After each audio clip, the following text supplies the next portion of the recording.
We've always told people the economy of MANICALAND is on the rebound, on the boom to say the least, as well as the economy of the whole country.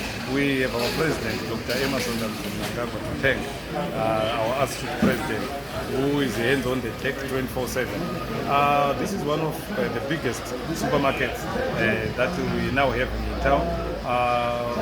Initially, there was a little shake at some point when it comes to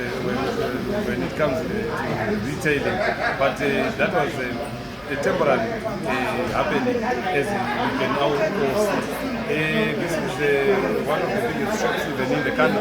It's both retail and wholesale, and we expect many more investors to come in and open up shops in MANICALAND. In our growth point in this city, the infrastructure is there in many places. New infrastructure can be put, land is there, and I can't talk about the customers. We have a lot of cash flows running around, changing hands in this province because of a lot of activities that we are running with, which includes mining, agriculture, we have timber wealth, and other sectors.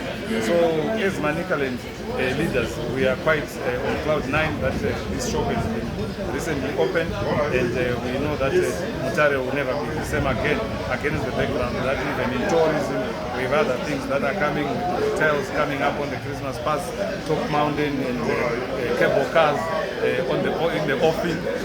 I can tell you the sky is the limit. The thing is, we had our grand official opening yesterday, the 23rd. Initially, we were supposed to have opened on the 1st of March, but due to other commitments, we made a decision to open yesterday. We are happy with the support we are getting from the government, and we are also very much impressed with the support we are getting from our customers. We need to thank them, and as you can see, they are supporting us. The prices are fair. We are not charging below or above cost. We are charging, all our prices are very fair. So we need to thank the minister for coming, and we also need to thank our government for supporting us in Zimbabweans, and we hope to grow bigger and bigger for as long as we are getting the support from the government. So for now, I think we are on the right direction, and your team also, the media fraternity, we need to thank you as well. So for now, I don't think I have much to say, except to thank all the customers, the minister, and the government.